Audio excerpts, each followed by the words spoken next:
Okay बच्चा वाडी will start with precipitation. Precipitation मतलब क्या होता है, जो बाहर हो रहा है बेसिकली आपका वाटरफॉल। ठीक है, अभी ये जो वाटर नीचे गिरता है तो अलग अलग तरीकों से गिरता है।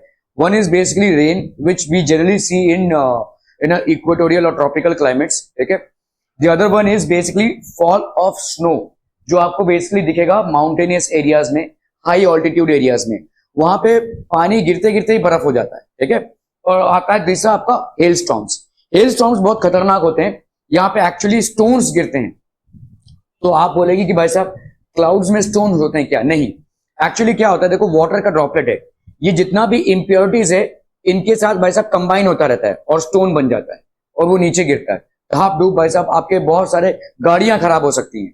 अगर गाड़ियां जो है आपके बाहर खड़ी रही और हेल स्टॉर्म हुआ तो वो गाड़ियों पर ढाप ढाप ढाप ढाप गिरेगा, कांच और टूट सकता है क्योंकि उतने ऊपर से गिर रहा है भाई साहब। ठीक है, so these are known as hello storms. बहुत ज्यादा आपके हेल स्टॉर्म्स हमको देखने को नहीं मिलते हैं, but rain is something very common specially in our environment and snowfall as well. ठीक है, जो आपको भाई साहब पहाड़ी इलाकों में देखने को मिलता है। ठीक है, so these are the forms of precipitation. What do we mean by precipitation? Precipitation is basically the fall of water. ठीक है भाई साहब, आपका पानी का गिरना, इसको हम बोलते हैं प्रेसिपिटेशन। स्नो, हेल, रेनफॉल, ये सब आपके प्रेसिपिटेशन के पार्ट्स हैं। तो स्नो बेसिकली क्या होता है, when the temperature in atmosphere falls below the freezing point. Freezing point क्या होता है? What is freezing point? जब पानी आपका बर्फ बन जाए, कितने डिग्री पे बन जाता है? 0 डिग्री सेंटीग्रेड पे। तो अगर आपका टेम्परेचर 0 डिग्री सेंटीग्रेड से कम हो जाता है पहाड़ी इलाकों में, ठीक है, स्पेशली जैसे अगर आप देखोगे जम्मू एंड कश्मीर के या हिमाचल प्रदेश के हिमालयस में, अगर आप देखोगे वहां पे temperature is much below 0 degree centigrade.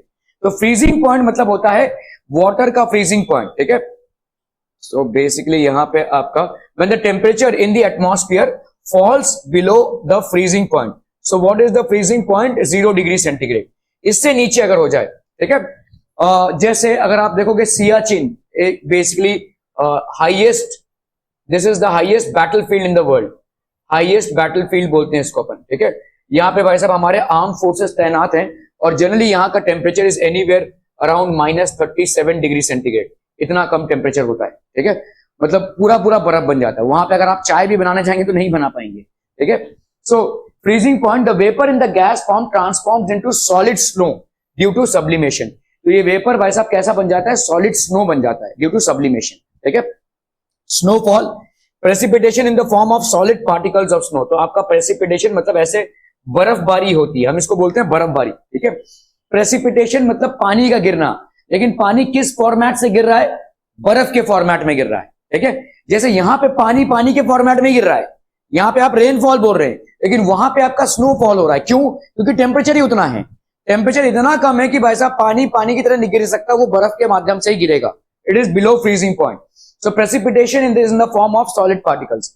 आपने कभी अपने फ्रीजर को साफ ऑफ किया है या भाई साहब देखा रहेगा, तो फ्रीजर में आपको दिखेगा ऐसा, देखो ऐसा पानी, ऐसा कभी कभी बहुत ज्यादा जब बर्फ जम जाता है तो आपके फ्रीजर में ऐसा दिखेगा, right? What is this? Basically मतलब पानी का ड्रॉपलेट गिरते गिरते बर्फ बन गया है।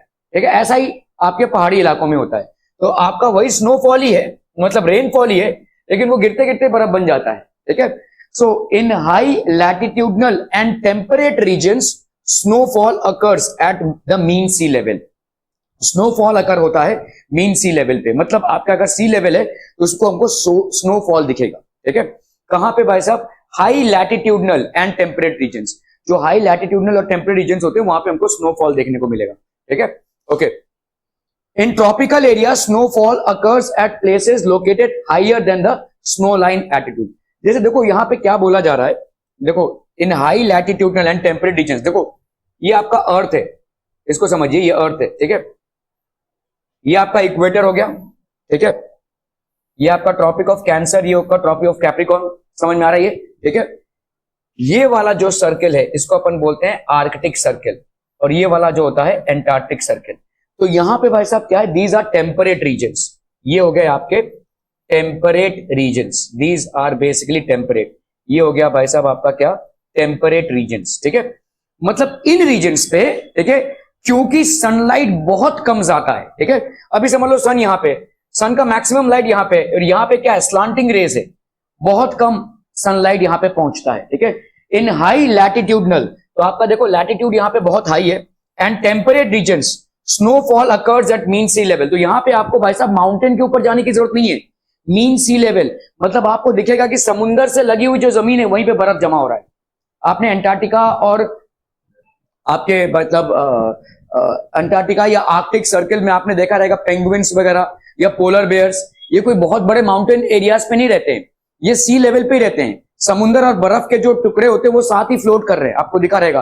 अगर गलती से अगर आपने मतलब बिग बॉस ना देखकर ये सब देख लिया तो डिस्कवरी में कभी गलती से चले गए तो, एनिमल प्लैनेट में गलती से चले गए तो, ठीक है, अगर फालतू के ताम झाम से आपको फुर्सत मिल जाती है और बाई मिस्टेक अगर इन चैनल्स में आप चले गए तो आपको दिखेगा कि आपके जितने भी स्नो होता है वो ऐसे फ्लोट करता रहता है। मतलब कैसा हो गया, मतलब सी लेवल पे ही है लेकिन बर्फ हो गया, ठीक है। आप देखोगे यहाँ पे जो वेल्स होते हैं ये भाई साहब बहुत दूर तक माइग्रेट करते हैं, ठीक है, क्योंकि वेल्स और डॉल्फिन्स ऐसे क्रीचर्स हैं वो ब्रीथ थ्रू देयर लंग्स, ठीक है, ये लंग्स से ब्रीथ करते हैं। मतलब उनको हर 2 मिनट में पानी के ऊपर आना पड़ता है, ऐसे जाते रहते हैं, ऐसे जाते रहते हैं। अभी अगर पानी के ऊपर बर्फ जमने लगे तो वो ऊपर कैसे आएंगे? तो that is the reason they migrate with their entire families, और ये माइग्रेशन की जर्नी बहुत लंबी होती है, ठीक है। They migrate to hotter areas जहां पे पानी का ऊपर बर्फ जमने की संभावना ना हो, ठीक है, ये ऐसे माइग्रेट करते हैं अपने फैमिलीज के साथ, otherwise they will not be able to survive in these places, ठीक है। ओके, सो अगर आप हाई लैटिट्यूडनल रीजन पे जाते हैं तो आपको वहां पे स्नोफॉल दिखेगा मीन सी लेवल पे भी। मीन सी लेवल मतलब सी लेवल पे भी, पहाड़ पे जाने की जरूरत नहीं है। यहाँ पे अंटार्कटिका कोई पहाड़ी एरिया नहीं है, फ्लैट लैंड है, ठीक है, सी पे ही है, तो वहां पे आपको बर्फ दिखेगा, ठीक है, ऐसे जगहों पे। इन tropical area snowfall occurs at places, तो ट्रॉपिकल एरियाज में अगर आप आते हैं, मतलब ये जो ट्रॉपिक्स के बीच में, ट्रॉपिक ऑफ कैंसर और ट्रॉपिक ऑफ कैप्रिकॉर्न और इक्वेटर, इनके बीच में जो एरिया है इसको अपन बोलते हैं ट्रॉपिकल एरियाज। यहां पे आपको हाई ऑल्टीट्यूड्स में मिलेगा, ठीक है।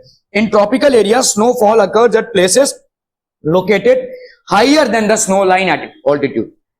तो एक ऑल्टीट्यूड होता है जिसके बियॉन्ड बर्फ का बनना तय है, इसको अपन बोलते हैं स्नो लाइन ऑल्टीट्यूड, ठीक है। तो इसके बियॉन्ड मतलब इस हाइट के बियॉन्ड बर्फ ही बनेगा, पानी बर्फ बन जाएगा, टेम्परेचर गिरेगा, ठीक है। तो यहां पे आपको ये दोनों लिख लीजिए भाई साहब, ठीक है। आपका यहां पे कैसा होता है, तो अगर आपका भाई साहब सी लेवल है और वहां पे आपको बर्फबारी मिल रही है तो वो भाई साहब टेम्परेट रीजन होगा। If it's a sea level and if you see snowfall happening then that has to be a part of the temperate region. Temperate region मतलब आर्कटिक सर्कल या एंटार्कटिक सर्कल का रीजन होगा। और अगर आपका सी level नहीं है और आपको स्नोफॉल मिल रहा है then it can be a part of tropical region, और ये ट्रॉपिकल रीजन में beyond a certain level the snowfall starts, ठीक है। और इसी को अपन क्या बोलते हैं, स्नो लाइन ऑल्टीट्यूड। ऑल्टीट्यूड मतलब हाइट, ठीक है। जल्दी जल्दी जल्दी फटाफट।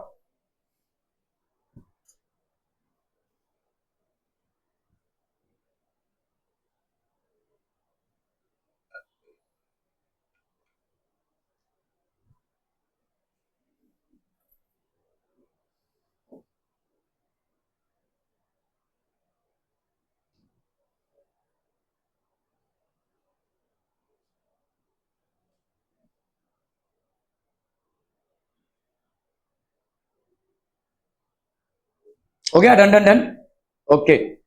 चलिए भाई साहब आगे बढ़ते हुए, रिजल्ट्स और effects like water snow does not flow but the layers of snow get deposited. तो अभी इसका रिजल्ट क्या होता है, देखो जब पानी आता है, जैसे हमारे यहाँ पे अगर बारिश हो रही है तो भाई साहब पानी बह जाएगा, ठीक है। लेकिन जब स्नोफॉल हो रहा है तो वो बहेगा नहीं, वो एक के बाद एक के बाद एक के बाद एक के बाद ऐसे लेयर जमा करता जाएगा, ठीक है। So the layers of snow get deposited, transport and communication of that area collapses. तो ऑब्वियस सी बात है भाई साहब ट्रांसपोर्ट और कम्युनिकेशन में बहुत प्रॉब्लम हो जाएगा। ये सब जो आपके रास्ते हैं ये बर्फ से भर जाएंगे, ठीक है। आप अगर ऐसे एरियाज जैसे आप अगर ऐसे लोगों से मिलेंगे जो फॉरेन कंट्रीज में रहते हैं और जिनके एरिया में बर्फबारी होती है, जर्मनी हो गया, यूरोपियन कंट्रीज में, ठीक है, आपके अमेरिकन कंट्रीज में भी स्नोफॉल होता है, प्लेन एरियाज होते हैं, वो आप देखोगे उनकी गाड़ियां ज्यादा करके ऐसी होती हैं, ज्यादा करके, ठीक है। You will find most of the vehicles, मतलब अगर वो, क्योंकि जो फॉरेन कंट्रीज में लोग रहते हैं ना वो ज्यादा करके ऐसे फ्लैट में रहना पसंद नहीं करते हैं। वो लोग अपने काम से भले ही बहुत दूर रहेंगे लेकिन अपने इंडिविजुअल बंगलोज में रहते हैं, ठीक है। अभी इंडिविजुअल बंगलोज में रहते हैं तो जब वो काम पे जा रहे हैं, अभी उनका कम्यूट जनरली 1.5 to 2 आवर्स तक होता है, मतलब रोज कम से कम 2 घंटे का ट्रैवलिंग वो लोग कर ही लेंगे, लेकिन उनको पड़वड़ता है, ठीक है। उनको मतलब ऐसे फ्लैट में रहने से अच्छा ऐसे बड़ा कम्यूट उनको चलेगा, ठीक है। तो जब वो रास्ते में जाते हैं तो ज्यादा करके आप देखोगे उनकी गाड़ियां कुछ ऐसे होती हैं, देखो वैगन की तरह होती है ऐसे, ठीक है। इस वैगन में उन लोग क्या रखते हैं, वो ये वाली चीजें होती है ना, जिससे हम भाई साहब, हाँ तो शॉवल, यस, तो शॉवल, अरे बाप रे अंग्रेजी भाई साहब, ओके। तो शॉवल बेसिकली इससे हम बर्फ को साफ करते हैं, ये खुद ही साफ करते हैं, ठीक है। They do it on their own, इनको ये आदत पड़ जाती है, ठीक है, कि आप गाड़ी लेकर गए, सामने स्नोफॉल दिख रहा है, क्या करेंगे भाई साहब, अभी वहीं पे अटके रहो या पीछे चले जाओ। तो they basically clean it themselves, उनको ये आदत है, ठीक है। हम भाई साहब इंतजार करेंगे कभी सिडको की गाड़ी आएगी और कभी भाई साहब तब तक हम हंगामा करेंगे, लेकिन वैसा उनका नहीं होता है, ठीक है। They are pretty much used to this, ठीक है, ओके। तो transport and communication system of that area collapses, people living in those regions have to protect themselves from Frost bite. काफी फ्रॉस्ट बाइट होता है। फ्रॉस्ट बाइट मतलब क्या होता है, बहुत ज्यादा ठंडी में आपके हाथ पांव सुन्न हो जाते हैं, और सुन्न हो जाते हैं मतलब ऑब्वियसली बात है, टेम्परेचर बहुत ज्यादा ड्रॉप हो जाता है, तो आपके स्किन में फ्रॉस्ट बाइट होता है, ठीक है। फ्रॉस्ट बाइट में आपका काफी सारे कॉम्प्लिकेशंस हो सकते हैं, नमनेस होगा, ठीक है। जैसे जो लोग सियाचिन में रहते हैं, मिलिट्री आर्मी पीपल, ठीक है, वो वर्ल्ड का हाईएस्ट बैटलफील्ड है, और वहां पे हमेशा टेम्परेचर आपका 0 डिग्री से लेस रहता है। तो मतलब हर आर्मी में जो भी रहता है उसको कम से कम 6 महीने से 1 साल वहां पे उसकी पोस्टिंग रहती है, करना ही पड़ेगा, ठीक है। तो बहुत डिफिकल्ट टाइम होता है वहां पे, बॉर्डर को प्रोटेक्ट करना ही पड़ेगा।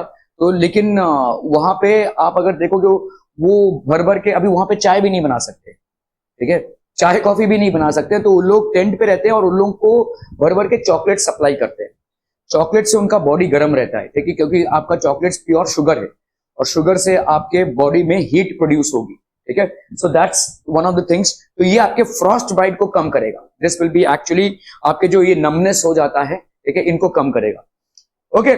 Frost bite, when the snow melts the region gets water, तो काफी सारा वाटर मिलता है, okay. In high latitudinal and temperate regions dash occurs at mean sea level, तो क्या हो जाएगा भाई साहब, स्नोफॉल, हेल शावर और conventional rainfall, so this will be snowfall, ठीक है, ओके।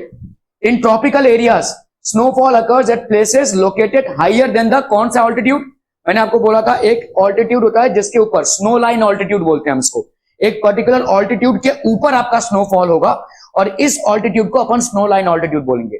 जैसे अगर आप माथेरान या लोनावाला गए तो वहां पे भी भाई साहब आपको पहाड़ दिखेंगे, लेकिन स्नोफॉल वाले पहाड़ नहीं दिखेंगे, because the heights of those mountains have yet not cross the snow line altitude, ठीक है। But if you go to Himalayas then you will see snow, because the height of those mountains have crossed the snow line altitude, ठीक है। सो हर एक place का एक particular snow line altitude होता है, उस प्लेस के क्लाइमेट पे डिपेंड करता है, उस प्लेस के कोल्डर क्लाइमेट पे डिपेंड करता है। So once you happen to cross the snow line altitude you will see the snow there, ठीक है। In tropical areas snowfall occurs at places located higher than the snow line altitude. Identify the precipitation type with the help of the description given, ठीक है, एक description दिया हुआ है। A white cotton like layer spreads on the earth's surface because if this form of precipitation, मतलब आपका पानी का गिरना, एक टाइप का पानी का गिरना ही है, स्नोफॉल भी एक पानी का गिरना ही है, बरसात भी आपका पानी का गिरना ही है, और हेल स्टॉर्म भी एक आपका पानी का गिरना ही है।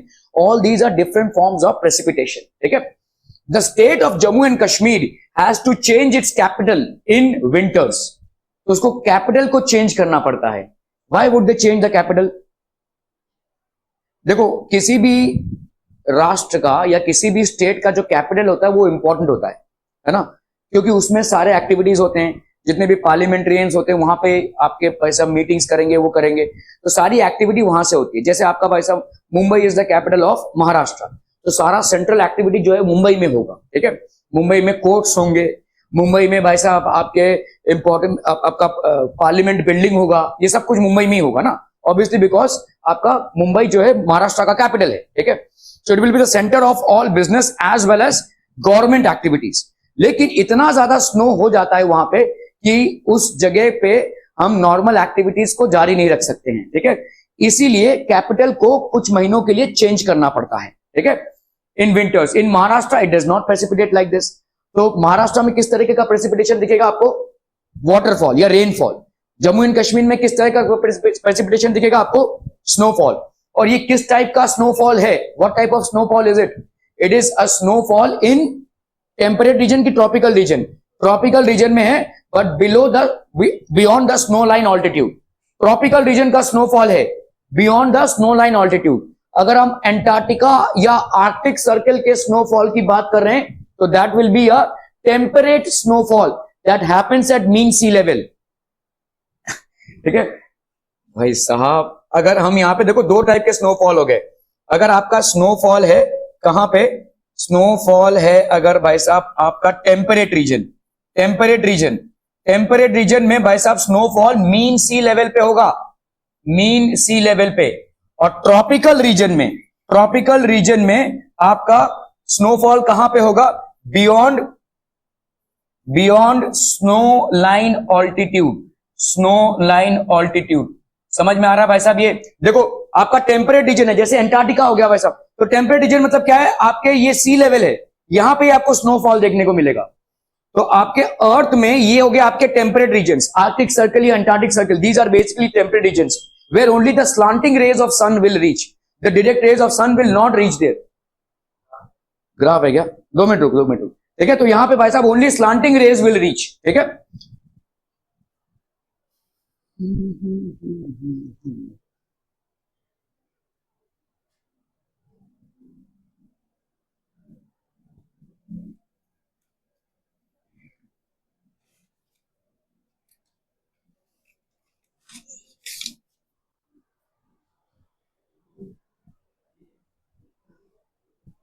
ठीक है, इसको लिख लीजिए भाई साहब। स्नोफॉल के पैटर्न्स में टेम्परेट रीजन में मीन सी लेवल पे ही आपको स्नोफॉल देखने को मिलेगा। लेकिन अगर आप ट्रॉपिकल रीजन की बात कर रहे हैं, ट्रॉपिकल रीजन मतलब कौन सा रीजन, ट्रॉपिक ऑफ कैंसर से ट्रॉपिक ऑफ कैप्रिकॉर्न तक इंक्लूडिंग द इक्वेटर, ये वाले ट्रॉपिकल रीजन में अगर किसी एरिया में स्नोफॉल हो रहा है तो that definitely has to be an area which is below above the snow line altitude या above the snow line altitude, मतलब वो बहुत बड़ा ऊंचा पहाड़ होगा तभी जाकर वहां पे स्नोफॉल होगा। ठीक है, क्लियर है? ओके, तो ये वाला लिख लीजिए भाई साहब। स्नोफॉल का टेम्परेट में क्या होता है, टेम्परेट रीजन्स में मीन सी लेवल पे स्नोफॉल हो जाता है, ट्रॉपिकल रीजन्स में इट हैपेंस अबव और beyond the snow line altitude. ठीक है, क्लियर है? ओके, तो snowfall, this is basically snowfall जो महाराष्ट्र में नहीं होता है। Answer in 1 sentence, what do you mean by snowfall? So snowfall happens in 2 ways, snowfalls when the temperature in the atmosphere falls below the freezing point। तो पहले तो आप भाई साहब स्नोफॉल का डेफिनेशन लिखेंगे। ठीक है, कि भाई साहब स्नोफॉल होता क्या है, टेम्परेचर एटमॉस्फेयर में कब हो जाता है, बिलो द फ्रीजिंग पॉइंट, तो ऑब्वियसली पानी बर्फ बनने लगता है। ठीक है, when the temperature in the atmosphere falls below the freezing point, sublimation occurs and the vapor in the form of gas transforms into snow। ठीक है, वेपर मतलब जो वाटर वेपर है वो किसमें ट्रांसफॉर्म हो जाता है, स्नो में ट्रांसफॉर्म हो जाता है। ठीक है, the precipitation in the form of these solid particles of snow is known as snowfall. तो प्रेसिपिटेशन मतलब जब आपका ऐसा पानी की तरह गिरता है, बरसात जब होती है तो यहाँ पे पानी बरस रहा है लेकिन वहां पे स्नो बरस रहा है। ठीक है, क्योंकि आपका वहां पे क्लाइमेट का टेम्परेचर इतना ज्यादा ड्रॉप हो चुका है, it is below the freezing point, so obviously water will not be able to retain itself in the vapour state. ठीक है, it will get converted into snow. ठीक है, क्लियर है? What are the problems faced by people living in snowfall regions? तो आपका भाई साहब transportation में बहुत बड़ा प्रॉब्लम होगा, क्योंकि आपके जो वाटर है, सॉरी अपना स्नो है, वो रस्तों में जमा हो जाएगा। ठीक है, so transportation is one of the major problems in snowfall regions. The accumulation of snow leads to collapse of transport and communication system. Transport and communication मतलब टेलीफोन लाइन्स, ठीक है, आपके पास आप टेलीग्राफ लाइंस, इलेक्ट्रिसिटी, इन सब में internet connections, ये सब impact होंगे। आपने बहुतों बार सुना रहेगा जब बहुत ज्यादा बरसात या बहुत ज्यादा आपका स्टॉर्म्स हो रहे होंगे तो आपका इंटरनेट कनेक्शन जाता है। ठीक है, क्योंकि आपके तार वगैरह सब इधर उधर हो जाते हैं। ठीक है, so these things happen of that area. Moreover people have to protect themselves from Frost bite. तो भाई साहब लोगों का हाथ पैर सुन्न होने लगता है ऑब्वियसली इतने कोल्ड टेम्परेचर्स में, तो they have to protect themselves from Frost bite as well. ठीक है, तो थोड़े हार्श कंडीशंस हैं। ठीक है, these are basically harsh conditions for survival. Hail, देखिए हेल स्टॉर्म ऐसा दिखेगा आपका, ये ऐसे भाई साहब बर्फ के गोले गिरते हैं। ठीक है, ये अगर गाड़ियों पे गिर गए तो गाड़ियां क्रैक हो सकती हैं। ठीक है, मतलब बहुत ऊपर से गिर रहे हैं ऑब्वियसली। ठीक है, these are known as hello storms. ठीक है, they can cause massive damage. ठीक है, स्नोफॉल आपका डैमेज नहीं करेगा, हाँ आपके ट्रांसपोर्ट में प्रॉब्लम क्रिएट करेगा और प्रेसिपिटेशन भी आपका डैमेज नहीं करेगा until unless it converts into floods, but hello storm आपका डैमेज करेगा। जब भी गिरेगा तब भी डैमेज होगा, ठीक है। आप बाहर किसी चीज को भी रखेंगे तो उसमें डैमेज होगा ही। पतरा है भाई साहब, कोई पतरा है अगर आपका, समझ लो झोपड़ी है कुछ, ठीक है, या आपने भाई साहब वो ट्रिपल लगा के रखा है, सब डैमेज होएगा इसमें, ठीक है, because these are heavy particles. ऐसा है कि मतलब ऊपर से कोई आपके ऊपर पत्थर मार रहा हो, ठीक है। सो बादल के लेवल से ये गिर रहे हैं, ऑब्वियसली इनके वेट होंगे, भले ही छोटे छोटे हैं लेकिन they will have a weight, ठीक है।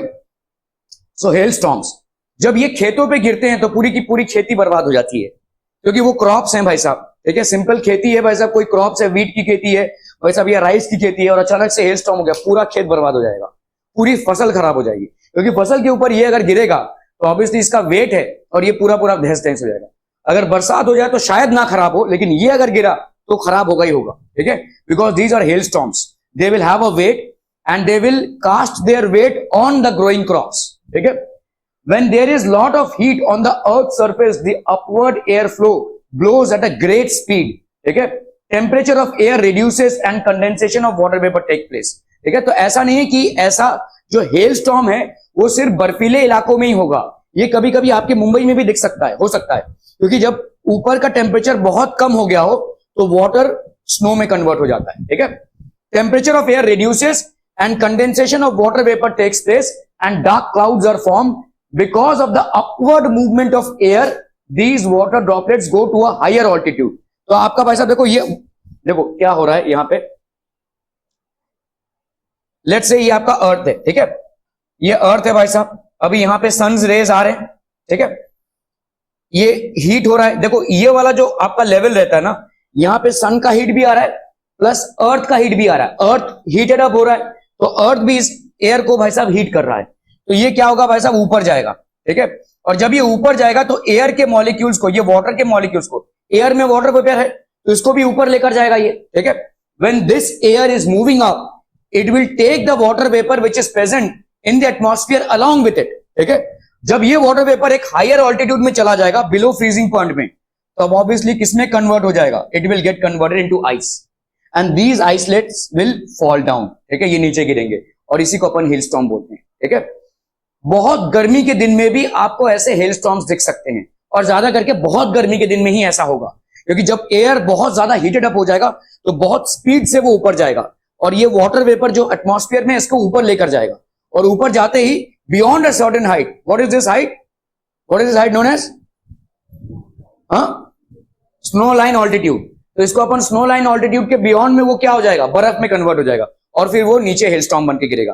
तो ऐसा जरूरी नहीं है कि ये बर्फ के टुकड़े सिर्फ कोल्ड एरियाज में ही होते हो, ये प्लेन एरियाज मुंबई में भी हो सकता है, पूना में भी हो सकता है, प्लेन एरियाज में भी हो सकता है ये हेल स्टॉर्म्स, ठीक है। Okay, so when there is a lot of heat on the earth surface the upward air blows at a great speed, ठीक है। Temperature of the air reduces and condensation of water takes place and dark clouds are formed because of the upward movement of air, these water droplets go to a higher altitude.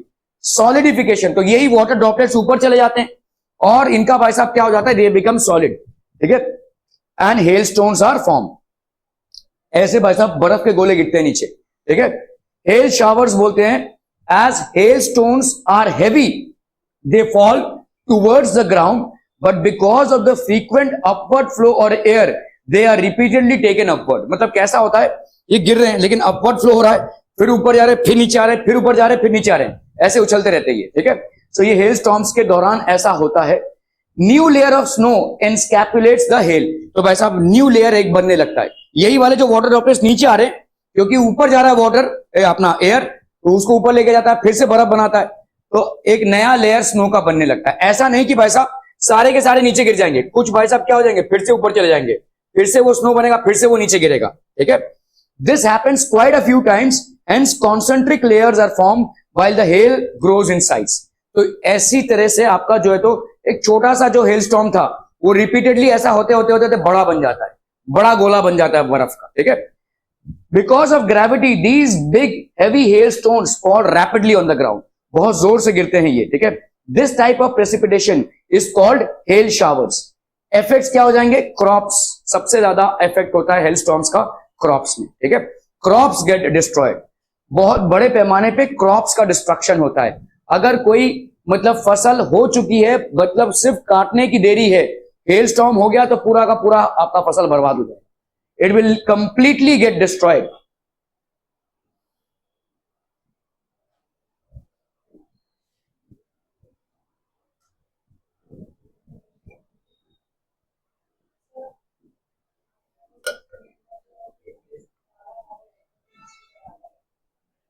हाँ तो electrochemistry है ना, तुम्हारा हो चुका है ना यहाँ पे। हाँ तो मैंने डाला था, जो हो चुका है उसका ही है ना, सबका है ना, जो सबका जैसे इनके सिलेबस में है इलेक्ट्रोकेमिस्ट्री शायद, हाँ तो इसलिए मैंने उसे बनाया।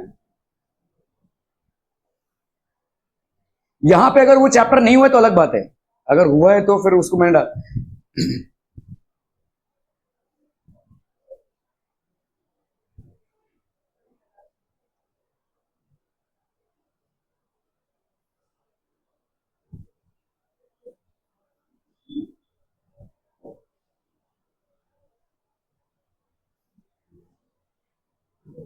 हो गया, क्रॉप्स में get destroyed, loss of life and property, कभी कभी इंसानों की मौत भी हो सकती है।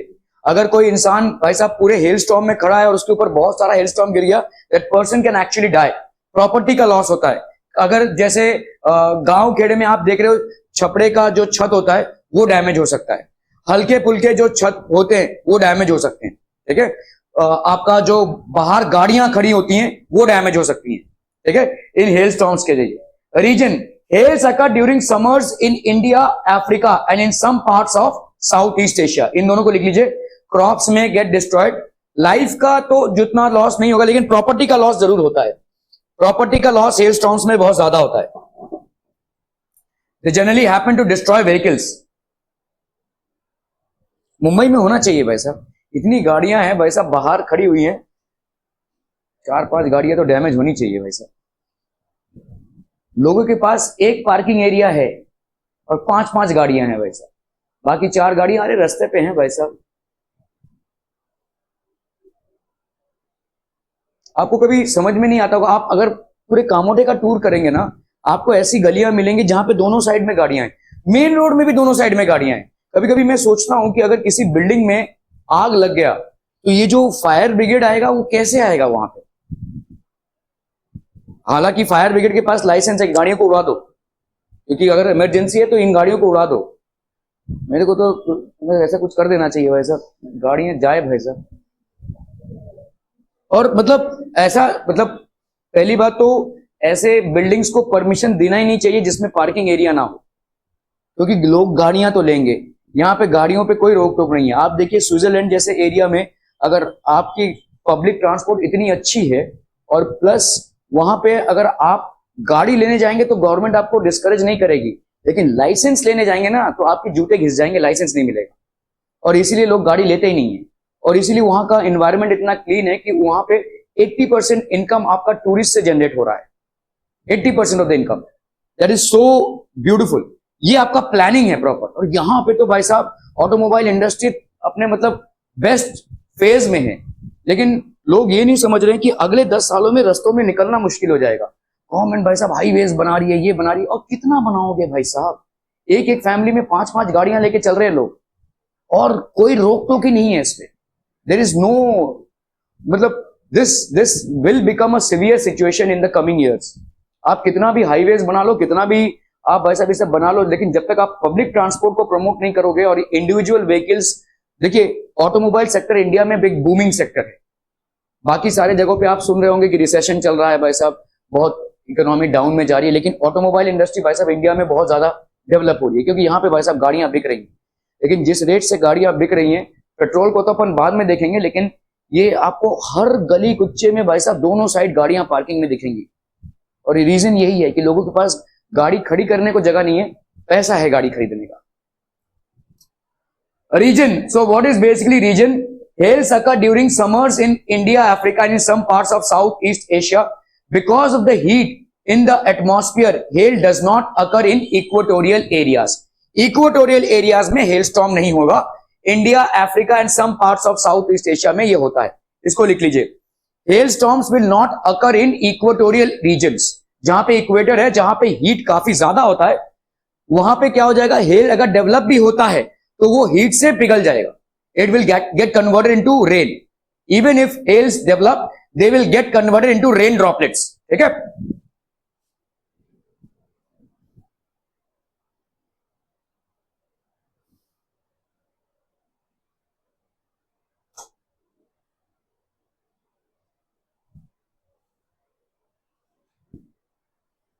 Also, due to lack of upward flow, hail does not occur in cold zone. Cold zones में नहीं होते हैं, जैसे एंटार्क्टिका या भाई साहब आपके एंटार्क्टिका और आर्कटिक सर्कल के रीजन्स में भी ये कोल्ड जोन की वजह से हेल स्टॉर्म्स डेवलप नहीं होते. चलिए चलिए चलिए फटाफट लिख लीजिए भाई साहब इसको. इन रीजन्स में हेल स्टॉर्म्स डेवलप नहीं होते हैं.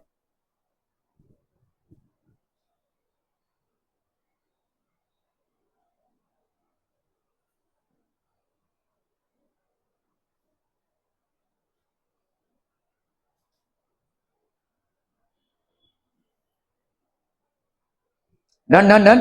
Okay. Check your graphs. Why doesn't hail occur in equatorial areas? Equatorial areas में क्यों नहीं होंगे? क्योंकि बहुत ज्यादा tropic. Hail doesn't occur because of the heat in the atmosphere.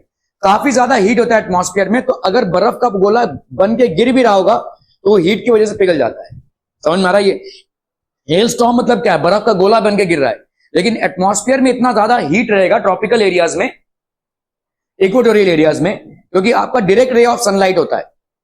Equatorial areas मतलब क्या होता है? देखो आपका समझ लो ये अर्थ है, this is basically the earth. ये हो गया इसका भाई साहब इक्वेटर, ये हो गया इसका सन.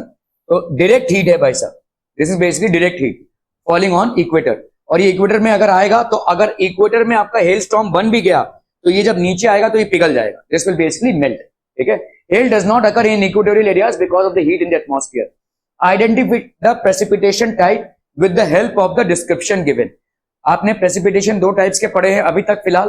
क्या है आपका भाई साहब? Hailstorm and snowfall. ठीक है.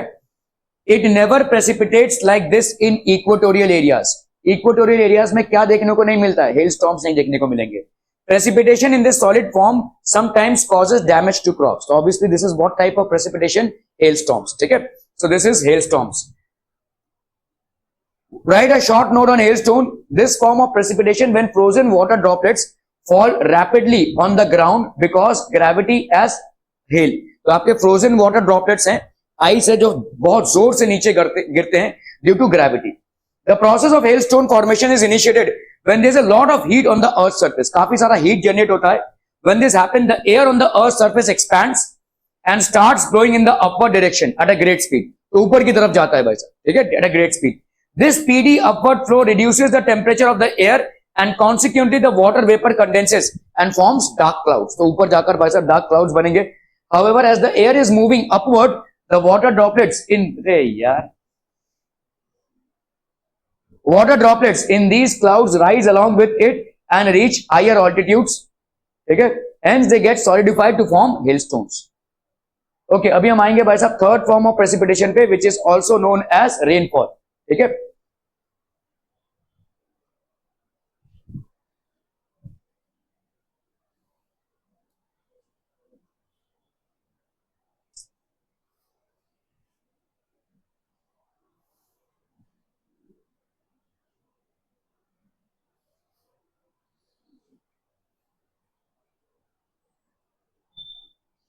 So we will now come to the third form of precipitation, which is rainfall. ठीक है.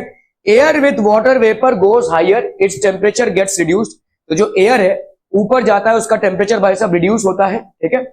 Condensation of water vapour occurs. Condensation कौन सा प्रोसेस है भाई साहब? ओ भाई साहब बोलिए बोलिए बोलिए जल्दी से.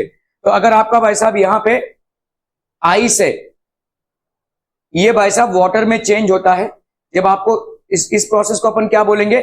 मेल्टिंग. ठीक है.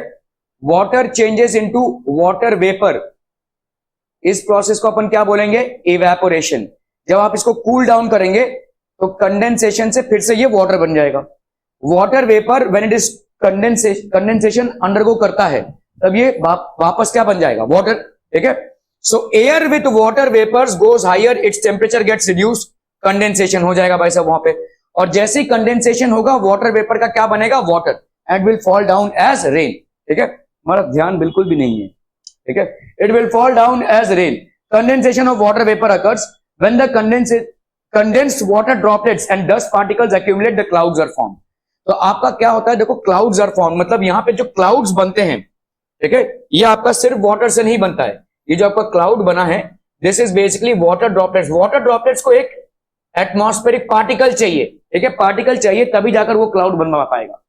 एक टाइम था जब बहुत हमको बरसात की कमी हो रही थी, एक पर्टिकुलर ईयर था, तो पूना में क्या किया था एक बंदे ने, मतलब वो बेसिकली डिस्ट्रिक्ट मजिस्ट्रेट था, and what he did was, इन्होंने बोला कि जितने भी आपके गार्बेज है उनको जलाइए, ठीक है, गार्बेज जलाना अलाउड नहीं है। गार्बेज मतलब जो आपके ये ट्रक वाले लेकर जाते हैं, ठीक है, तो उन्होंने सबको ऑर्डर दे दिया कि जितना भी गार्बेज है वो जलाइए, आपका रेंज ऑटोमेटिकली होगा। तो होगा ही भाई साहब, क्योंकि ये गार्बेज जो है सॉलिड पार्टिकल्स करते हैं, एटमॉस्फेयर में सॉलिड पार्टिकल्स रिलीज हो गए, और वाटर जो है इन सॉलिड पार्टिकल्स से ड्रॉपलेट्स बना लेगा, और इससे बनेगा क्लाउड, और इससे होएगा rain. But this is a bad way of doing it, क्योंकि रेन्स नहीं हो रहे थे, तो उन्होंने बोला कि इस तरह से रेन्स हम करवा सकते हैं, और हुआ भी। But this is a bad way because इससे पोल्यूशन बहुत ज्यादा फैलेगा, ठीक है। Okay okay, so when the condensed water droplets and dust particles accumulate, the clouds are form, size of water droplet increases. तो आपका वाटर ड्रॉपलेट का size धीरे धीरे इंक्रीज होता रहता है। When they cannot float in the air anymore, they come down as rainfall. जब बहुत भारी हो जाते हैं तब वो नीचे गिरेंगे, ठीक है।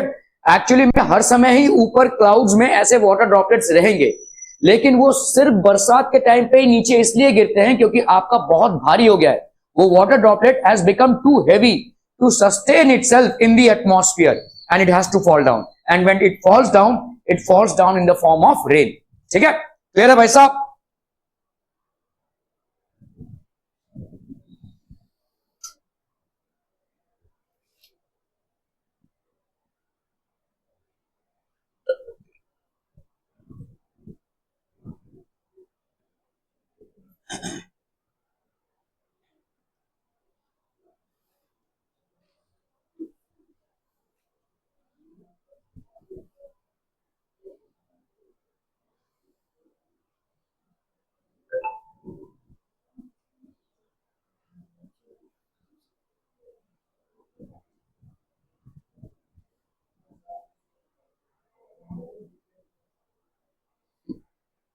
हो गया conventional rainfall.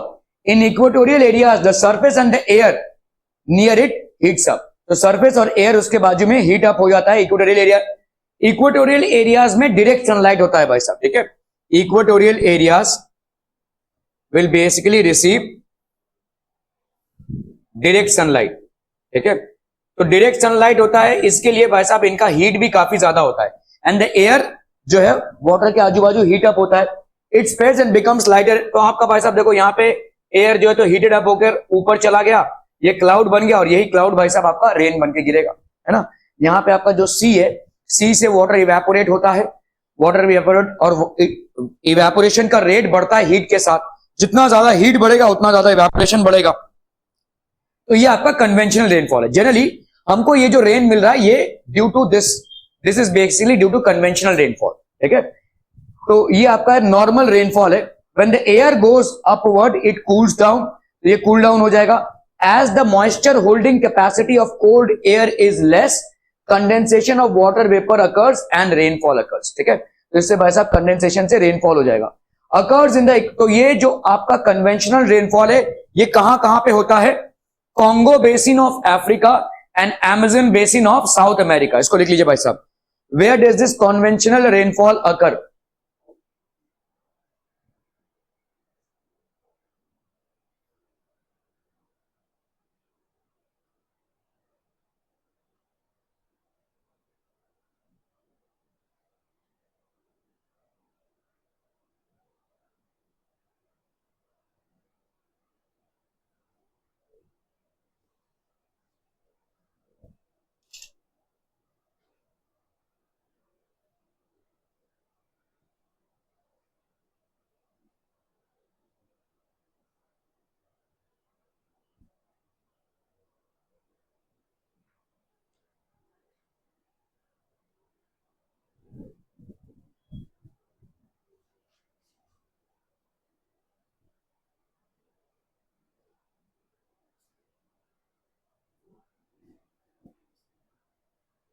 Okay, this type of conventional rainfall occurs in limited areas of the world and it's regional in nature, ज्यादा करके ये रीजनल है, एक पर्टिकुलर एरिया में इस तरीके का रेनफॉल देखने को मिला है।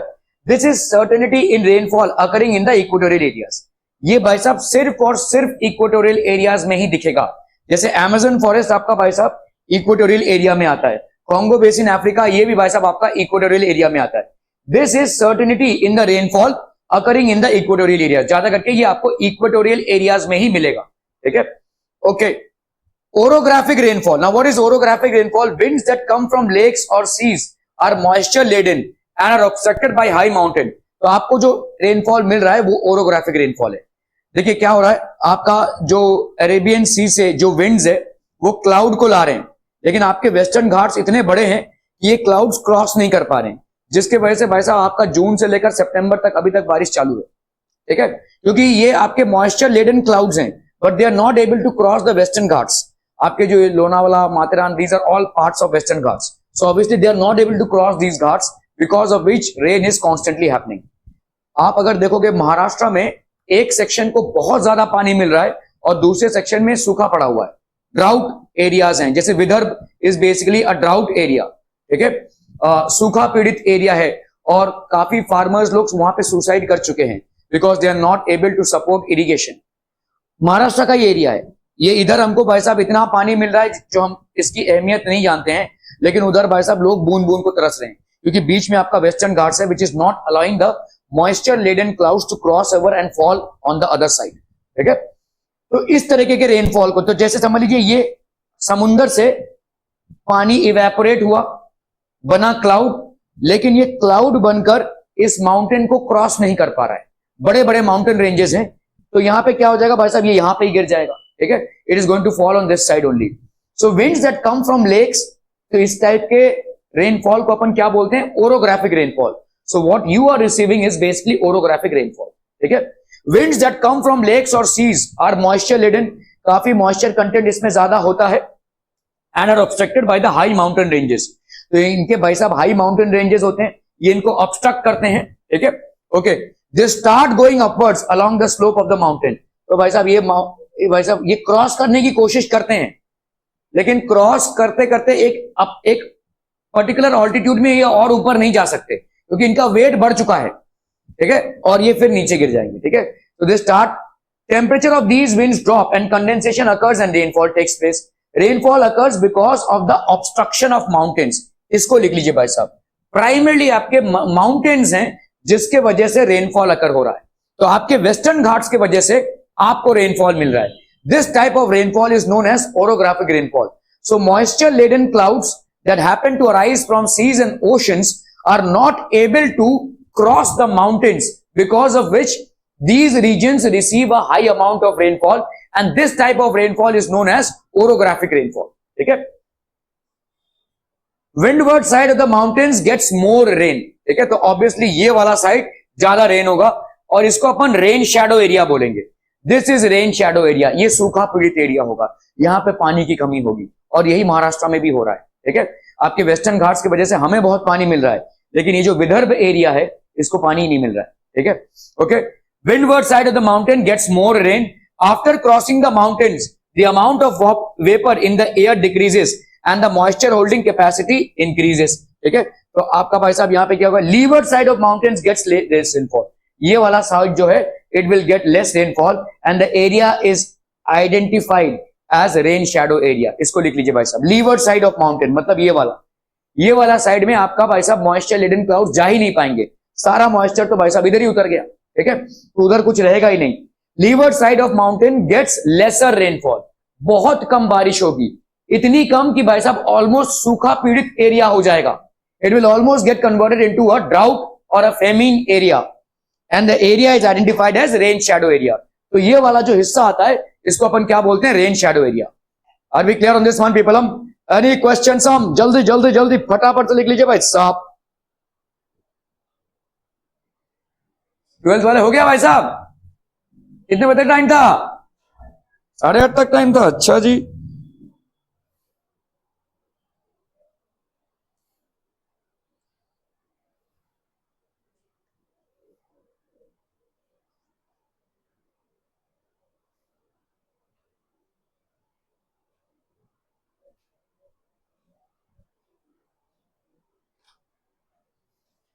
Okay, this type of rainfall occurs in India due to monsoon winds. तो आपके मॉनसून विंड्स की वजह से होता है ये इंडिया में।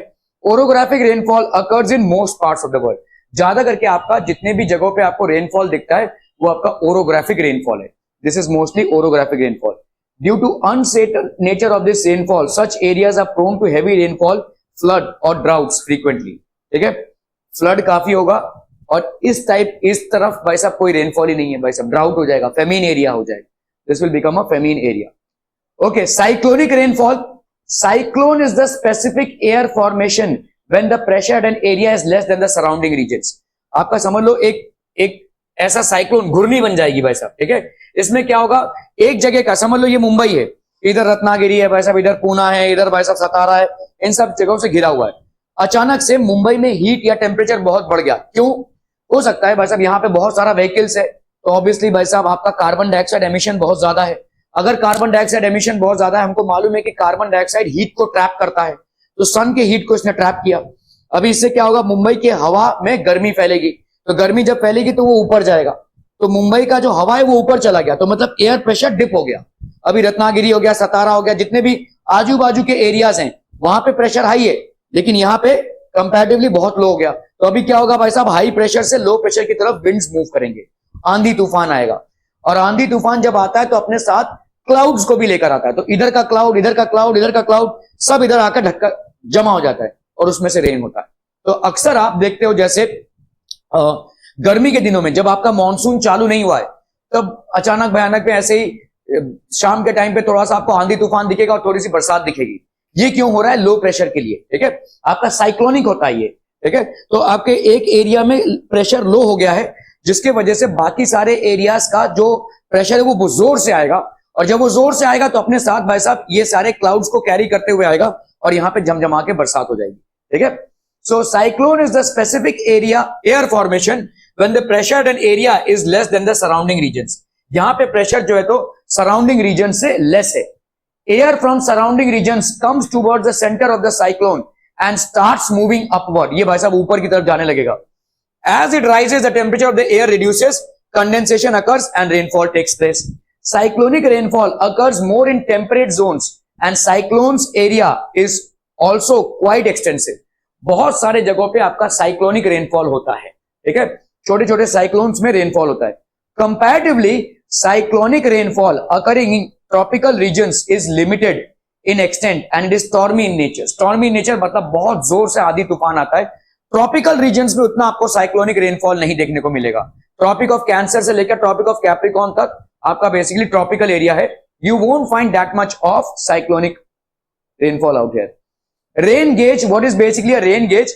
Instrument to measure rainfall. हम भाई साहब रेनफॉल को इसमें मेजर करते हैं, ये आपका मेजरिंग जार है। ठीक है, funnel use in the rain gauge is a specific diameter, इसका स्पेसिफिक डायमीटर होता है। ठीक है, rainfall in funnel is collected in a bottle fitted in the gauge. इसमें भाई साहब हम कलेक्ट करते हैं रेनफॉल को। Collected water is measured in millimetres with the help of measuring jar. तो आपका मेजरिंग जार से हम इसको मेजर करते हैं कितना मिलीमीटर रेनफॉल हुआ है। ठीक है, in heavy rainfall regions the reading of the rain is taken every 3 hours. तो हर 3 घंटे में हम भाई साहब इस रेनफॉल को मेजर करते हैं। ठीक है, in heavy rainfall regions to collect the rain water without any obstruction the gauge is kept in open ground on a 30 centimetre high flat mount. ठीक है, तो आपका भाई साहब ओपन रीजन में 30 सेंटीमीटर हाई फ्लैट माउंट पे इसको रखा जाता है। फॉग क्या होता है? ये जो कोहरा होता है, ठीक है, that is known as fog, जहां पे विजिबिलिटी कम हो जाती है। ज्यादा करके कोल्ड एरियाज में आपको ये देखने को मिलता है। सो what is fog? The temperature of the air near the surface of the earth reduces.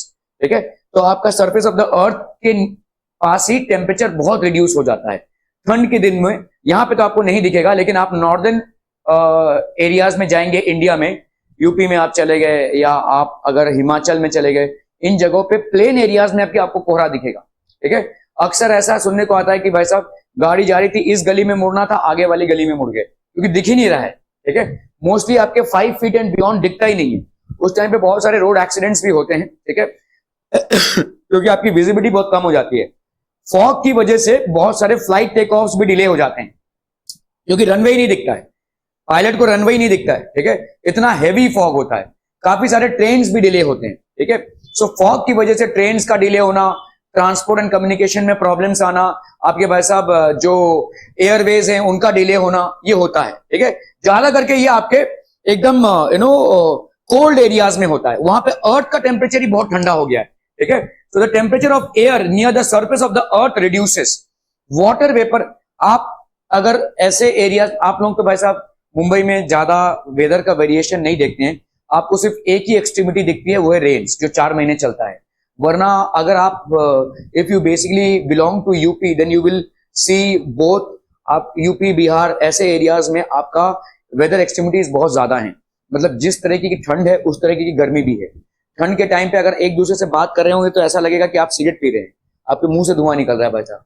ठीक है, कान उन सब जगह से धुआं निकलता है। ठीक है, इट्स लाइक इतना ज्यादा फॉगी एनवायरमेंट होता है। ठीक है, so water vapour condenses and it turns into micro, हम लोग यही बचपन में यही करते हैं, देख भाई साहब सिगरेट पी रहा हूं। ठीक है, तो this things we used to do. ठीक, कहां पे, तो तू भी ऐसा ही करता है ना रोज। Water vapour condenses and it turns into microscopic water particles which float in the air. ठीक है, when the density of these droplets in the air increases fog occurs, तो आपका भाई साहब फॉग होता है। ठीक है, तो this is basically fog. Dew क्या होता है भाई साहब, when moisture laden air near the earth surface comes into contact with cold objects, condensation of the water vapour takes.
Okay, so when moisture laden air near the earth's surface comes in contact with very cold objects, condensation of the water vapor takes place. Condensation भाई साहब आप simple चीजों में देख सकते हैं, जैसे आपका भाई साहब आपने एक ग्लास लिया और उसमें बहुत सारे बर्फ डाल दिए, आपको बाहर दिखेगा वाटर ड्रॉपलेट्स जमा हो गए, तो कहां से आई, ये अंदर से लीकेज होता हुआ, नहीं?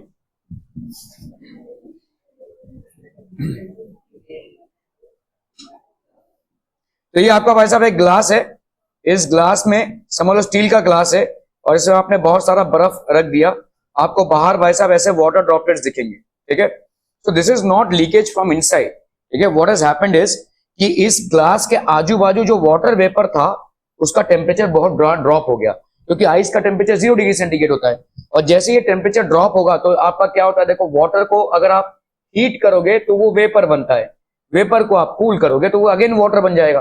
तो यही वाटर वेपर जो था जो एटमॉस्फेयर में है वो कूल होकर वाटर ड्रॉपलेट्स बन जाएगा, दैट इज कॉल्ड कंडेंसेशन। ठीक है, तो ऐसा ही आपके, आप अगर देखोगे, अगर सुबह उठकर आप खेलने जाते हैं तो आप देखोगे ग्रास भीगी रहती है। ठीक है, घास जो होता है वो भीगा होता है। ये भीगा क्यों होता है, क्योंकि ये ड्यू होता है, मतलब आपका जो एटमॉस्फेयर का टेम्परेचर है वो दिन में सूरज निकलने के 1 घंटे पहले सबसे ठंडा होता है। ठीक है, because of which at that point of time, तो आप समझ लो ये घास है, या कोई पत्ता है, इसमें से वाटर वेपर निकल रहा है ट्रांसपिरेशन का प्रोसेस से, ठीक है। तो यही वाटर वेपर क्या बन जाएगा, वाटर ड्रॉपलेट्स बन जाएंगे, ठीक है। तो आपको सिर्फ सुबह के टाइम पे आपको ग्रासेस पे या प्लांट्स पे थोड़ा बहुत मॉइस्चर देखने को मिलेगा, अदरवाइज नॉट। ये बारिश की वजह से नहीं है, ये आपको गर्मी के मौसम में भी दिखेगा, ठीक है, ठीक है। So this is basically known as dew, ये आपका भाई साहब ड्यू है, this is known as dew, ठीक है, okay. So when moisture laden air near the earth comes in contact with very cold object, condensation of the vapors takes place. They turn into very small water droplets. तो बहुत छोटे छोटे water droplets बन जाते हैं. Water droplets that stick to the surface of the cold objects are called dew. ज्यादा करके ये cold objects के surface में stick करते हैं, जैसे आपके पत्ते हो गए, घास हो गया, ठीक है, ऐसे जगहों पे ये stick करते हैं. तो these are known as dew. आपने लोटस के पत्ते पे भी देखा रहेगा, ठीक है. तो दिस इज बेसिकली, लेकिन ये सुबह के टाइम पे ही होता है. जैसे दिन चढ़ जाएगा थोड़ा सा भाई साहब 7-8 बजे तक आपको ये गायब हो जाएगा, 8-9 बजे तक ये पूरा पूरा ही गायब हो जाएगा, ठीक है. This will B evident only during the morning time, ठीक है. फ्रॉस्ट आपका भाई साहब क्या होता है, देखिए ये फ्रॉस्ट होता है, ये आपका भाई साहब पूरा पूरा बर्फ जमा हो गया, ठीक है.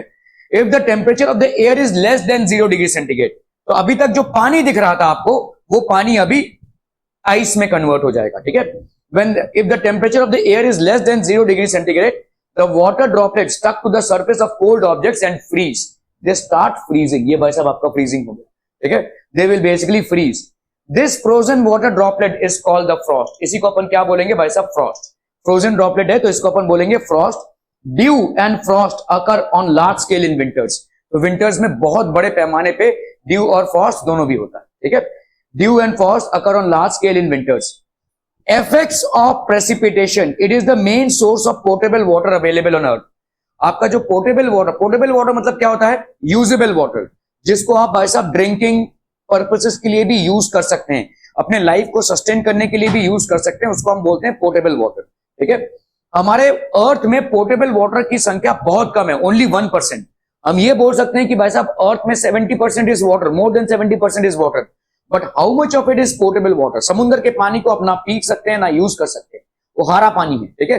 लेकिन आपका जो पोर्टेबल वाटर है जिसको आप यूज करते हैं वो जस्ट 1% ही है, and hence water is a very valuable resource. और पोर्टेबल वाटर का मैक्सिमम सप्लाई हमको आता है रेन्स से, ठीक है, प्रेसिपिटेशन से, ठीक है. ये जो आपका रेन वाटर है ये एकदम एग्जैक्ट पूरा पूरा प्योर होता है. इसको अगर आपने बहुत देर से अगर शावर हो रहा है, बहुत देर से अगर बरसात गिर रही है और आपने एक बाल्टी पानी इकट्ठा कर लिया, वो पानी एकदम प्योर होगा, it will be absolutely pure, ठीक है. It is the main source of portable water available on earth. Due to heavy rainfall floods में occur which lead to the loss of life and property. कभी कभी बहुत ज्यादा heavy rainfall में आपके floods होते हैं, काफी सारा लाइफ और प्रॉपर्टी का नुकसान होता है. Drought leads to the shortage of food. Even the condition of farmers become grave, ठीक है. फूड में have to be imported and a country's economy gets affected. तो इसका भाई साहब कंट्री का इकोनॉमी इफेक्ट हो जाता है, ठीक है. India is an agrarian country and the agriculture is dependent on the monsoon. तो आपका भाई साहब एग्रीकल्चर मॉनसून पे डिपेंडेंट है, एग्रेरियन कंट्री है. The rainfall in India is quite erratic और irregular because of the high dense fog. Visibility reduces and it affects the means of transportation like road, railway, waterway and airway, ठीक है.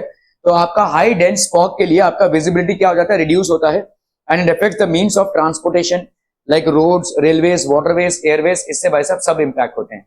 जब heavy fog होता है तो train delay होते हैं, आपके भाई साहब बसेस डिले होते हैं, आपके एयरवेज डिले होते हैं, आपके ये सारे में डिले होता है क्योंकि सामने दिख ही नहीं रहा है, ठीक है. So all these get impacted, ठीक है. Fog and dew damage some crops by spreading diseases while it may be beneficial to some crops. कुछ क्रॉप्स भाई साहब फॉग एंड ड्यू में अच्छे ग्रो होते हैं, जैसे आपका वीट.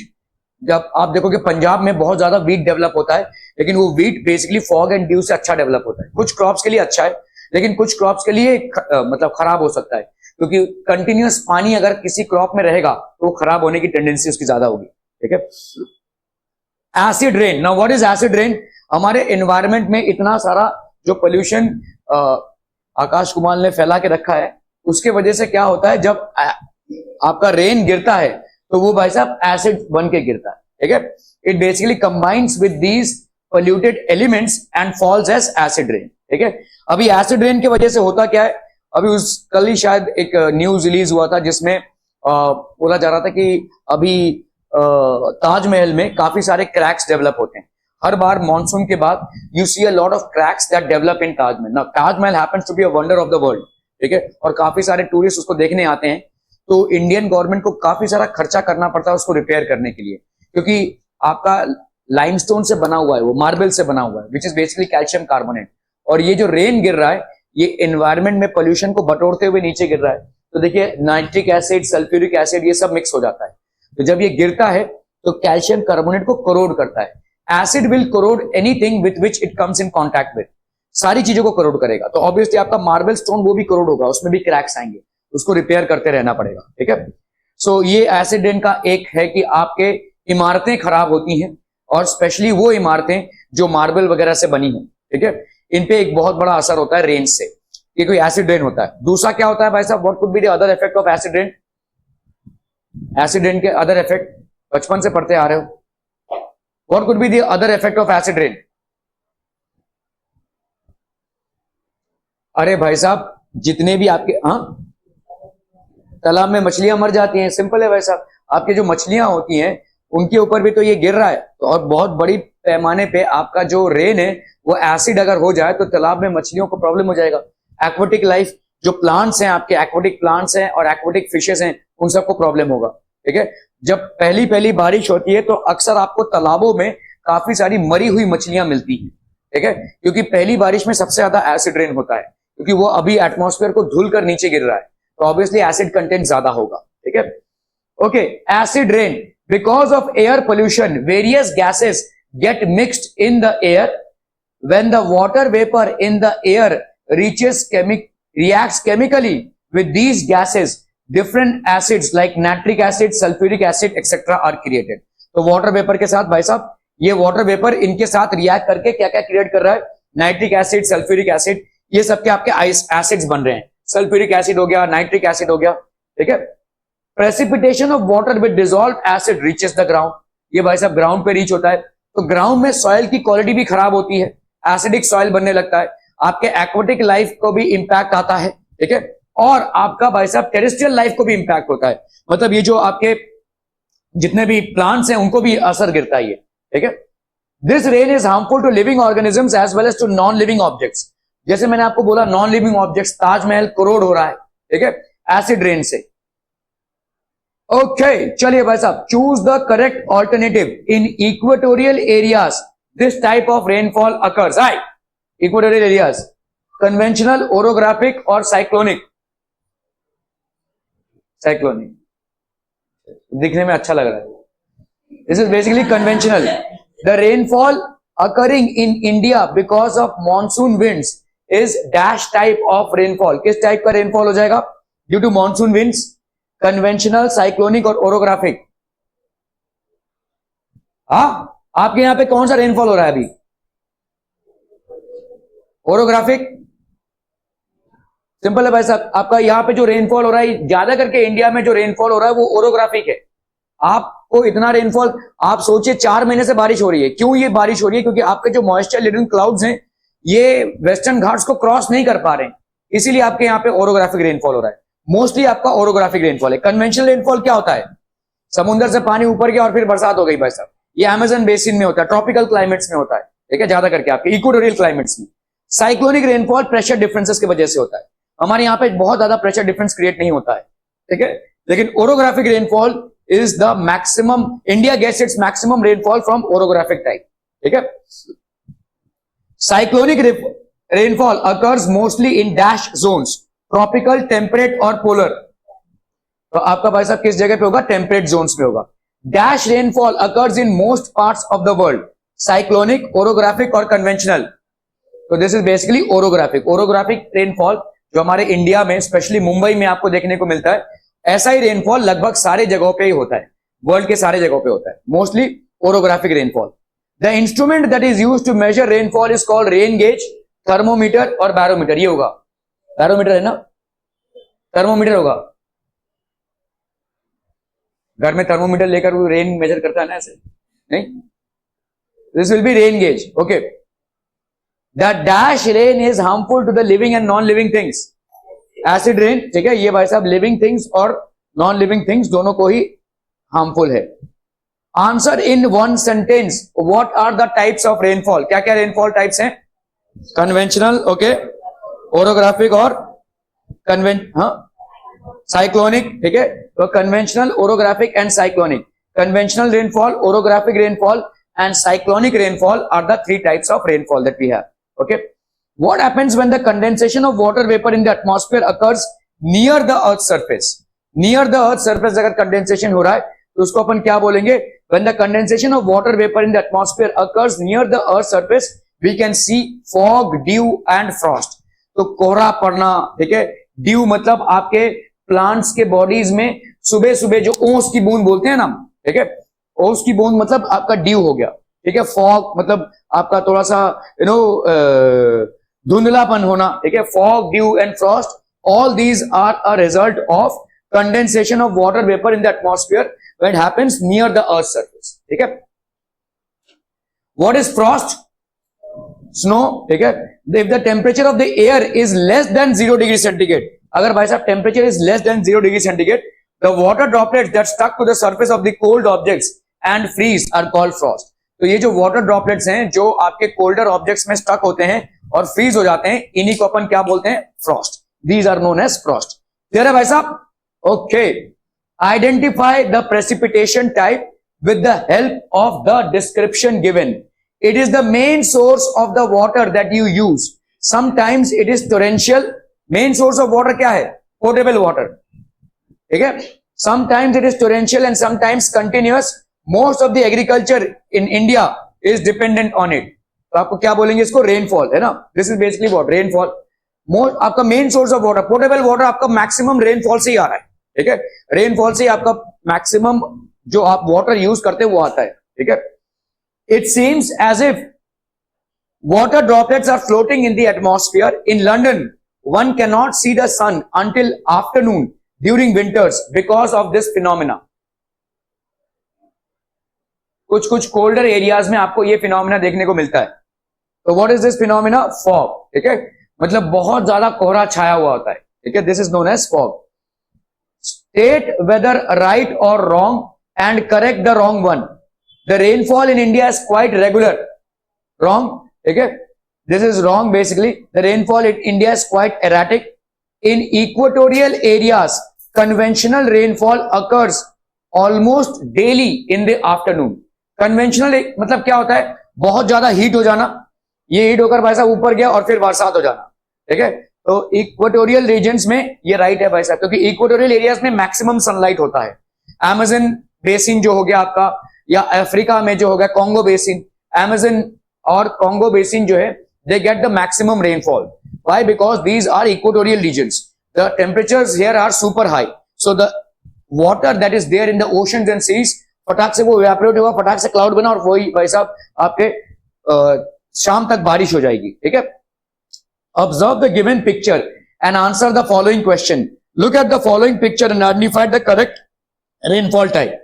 यहाँ पे भाई साहब रेनफॉल टाइप क्या हो जाएगा? कन्वेंशनल। कन्वेंशनल मतलब आपके सीज और ओशन से वाटर ड्राई हो रहा है, ऊपर जा रहा है, फट से उसी दिन आपके बरसात हो जाएगी। उसी दिन आपको मतलब बरसात का कोई मौसम की जरूरत नहीं है।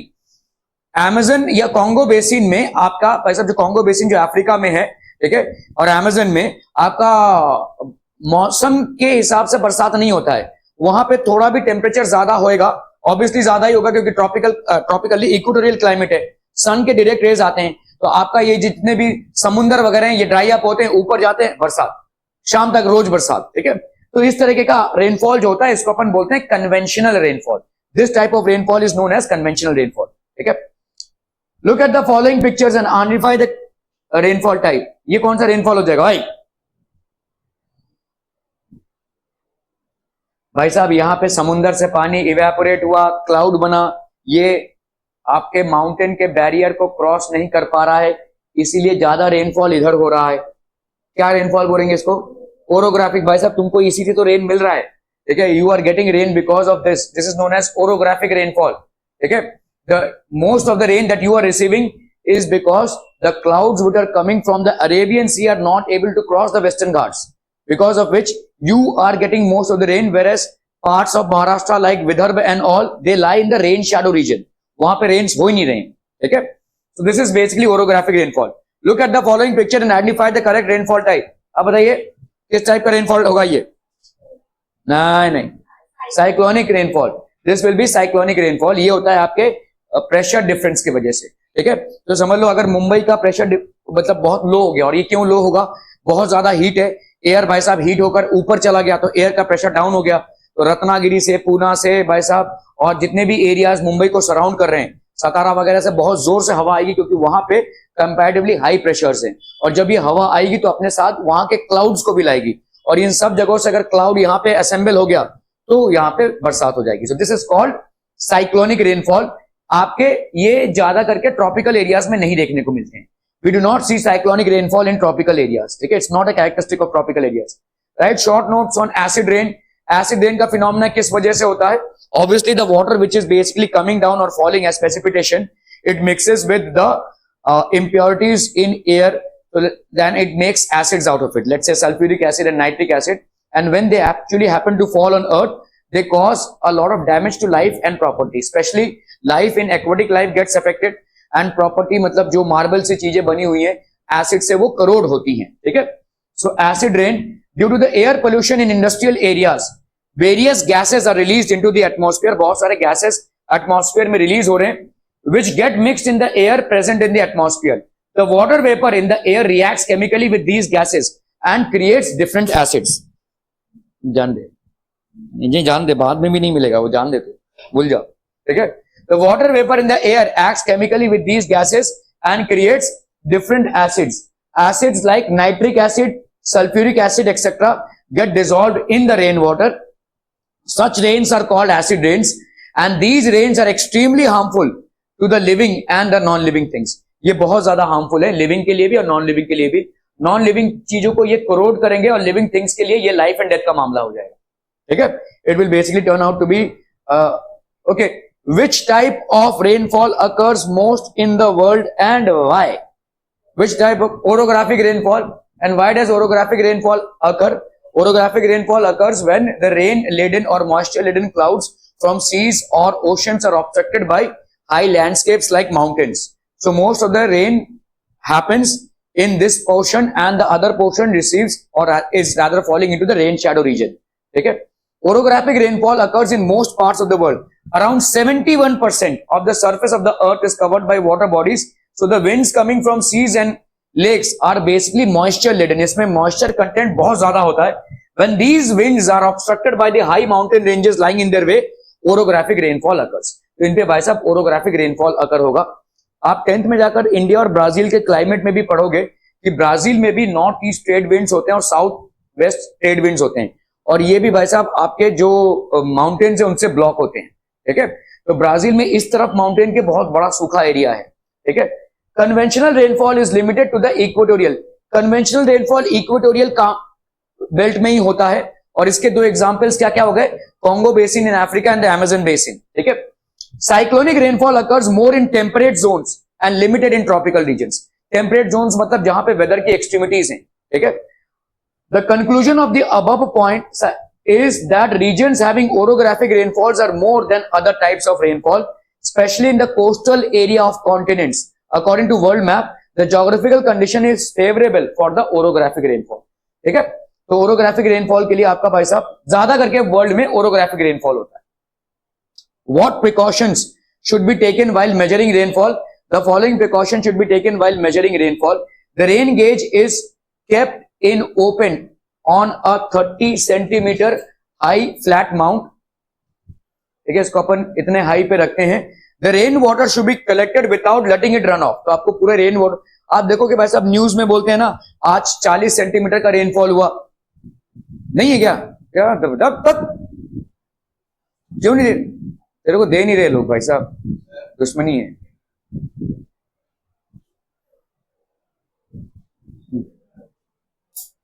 वो देना तो देता हूँ.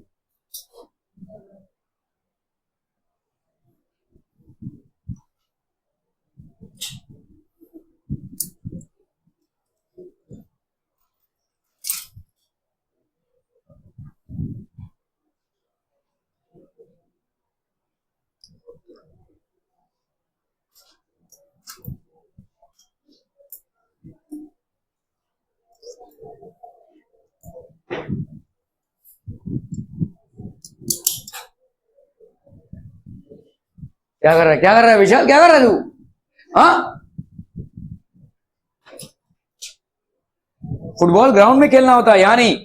ओके, सो यहाँ पे rain gauge is kept open at a 30 centimetre high, ठीक है। Flat mount, the rain water should be collected without letting it run off, ठीक है। It should be collected without allowing it to penetrate in the ground और letting it evaporate, ठीक है। पूरा उस rain water को अपन को कैलकुलेट करना है जल्दी से जल्दी में, और it is taken in particular time intervals. तो हर 3 घंटे में रेन वाटर का सैंपलिंग होता है। So this was basically the chapter, ठीक है। आपके भाई साहब रेनफॉल के टाइप्स क्या क्या हो गए? Conventional, orographic and cyclonic. Conventional rainfall कहां पे होता है? Equatorial areas like Congo basin of Africa and the Amazon basin of South America. क्यों? क्योंकि यहाँ पे टेम्परेचर्स बहुत हाई होते हैं, तो सी या ओशंस या लेक से ऊपर गया और फिर वही बरस गया। Regions, most parts of the world आपके भाई साहब इंक्लूडिंग मुंबई, आपका जो रेनफॉल होता है उसको अपन ओरोग्राफिक रेनफॉल बोलते हैं, ठीक है। और यहाँ पे ओरोग्राफिक रेनफॉल मतलब the moisture laden clouds are actually obstructed by high mountains.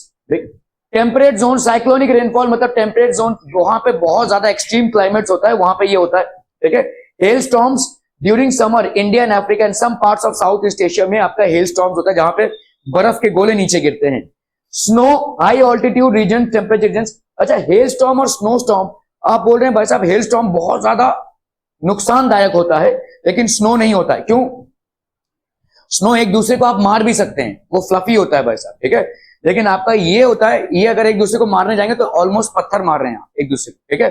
So that's the region it's so damaging, ठीक है।